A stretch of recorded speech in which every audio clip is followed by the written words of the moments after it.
Well, State Senator Tonya Schuitmaker, the Republican from Kalamazoo, had some protests, I guess, at her office in the district yesterday or the day before. Were they singing this song, Senator Schuitmaker? Welcome to the program. Good morning. Great to be with you. Thank you. What happened? What happened? Well, I wasn't there, but I understand that I had about 40 to 50 people outside. I don't know what kind of carol they were singing, but they brought me an early Christmas present of coal. Big bag of coal, huh? Yes. Okay. And yes, I understand they did this to the governor yesterday, too. They were singing Christmas carols but changed the lyrics, and they're calling him Tricky Ricky and all that sort of thing. In fact, they went to his home in Ann Arbor, some people did, to protest. That didn't happen to you. They were at your office? Nobody ever came to my home. Okay. And today you'll be this. There's no action, no real action in the Senate today, right? It's all in the House? All the action's taking place in the House, but we're right across the hall, so I'm sure we'll get some of the action of some spillover probably. And there's nothing that you would see or hear that would have changed your mind? No, nothing. I was in one of the most contentious Senate seat races when I ran for the Senate seat, and I was asked in many debates how I felt on the issue of right to work, and I always have supported that workers should have a freedom to choose and that they should not be compelled to belong to a certain organization because of employment. Okay, thank you very much. Come see us across the street one of these days. We're heard on WKZO in Kalamazoo. We'd love to see you in person at our AT&T studio here at Grand Traverse Pie Company. Excellent. I will stop by. Thank you. Yeah, we'll get together maybe tomorrow or later this week when during the lame duck session before she goes away. Kyle Melinn, MERS News, MIRSnews.com, is always on the inside. What do you know that we don't know, sir? Well, I think Tonya Schuitmaker had some good observations there about all the action being in the House today, with two right-to-work bills being on their plate today. And there's some other bills that they could take up as well. Personal property tax reform is also on the agenda. We could have some changes to that. But I know the police are expecting quite a few protesters, and maybe as many as 10,000 today as they prepare for those contentious votes in the House.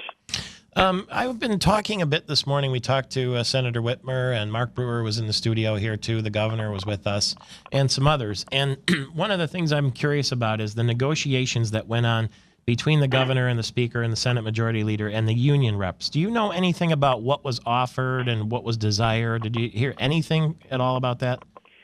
You know, I haven't really been following that too much. I know that the unions were trying to stop right to work by, through any means they could. Mm-hmm.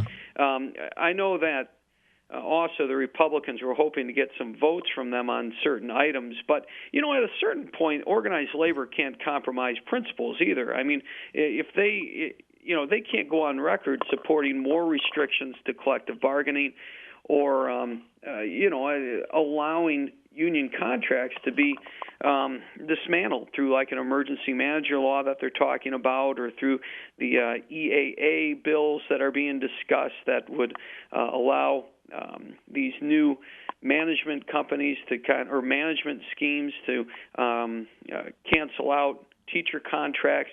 You got to stand up for your people. And so I think they had some conflicts with whatever was being proposed. And in the end, they're just going to decide to fight it out through the courts, recalls, or ultimately the 2014 elections. Would it have surprised you if Mark Brewer's name was brought up in that meeting as a bargaining chip? No, I'm sure there were a lot of different things discussed. But you know what? You can't promise political futures either. You could say, well, we won't run anybody good against you in 2014. Well, what's to say that in 2014 something changes? Or, we're not going to renominate Mark Brewer as Democratic chairman. Well, that's a promise that could also change in a couple months. The window where they could do right to work is very small, Michael Patrick. It really is these months of lame duck when they would have the votes and the expendable votes necessary in the House to pull it off, and the political courage, I think, in the Senate to pull it off without any, severe repercussions for the governor. And this is when they could do it, and I just don't think that the Democrats or the unions could have offered anything that would have taken it off the table.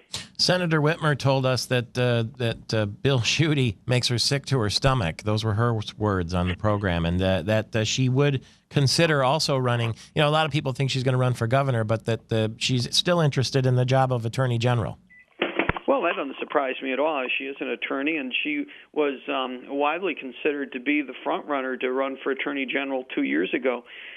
So I got to imagine that's the case. But the Democrats really need a powerful face to run against Snyder in 2014. I think they're looking for somebody to rally around, and Gretchen Whitmer has been up front as far as elected officials on that. I think the question that she's got to look at is how popular is Rick Snyder going to be at that point in time. I mean, there's a little bit of political calculation going on there, too. You know, who would be easier to beat, Rick Snyder or Bill Schuette? And then I think if all things are equal, it's, you know, where does the party need me? And I think that's why she's keeping her options open, and why her website right now just says Gretchen Whitmer 2014.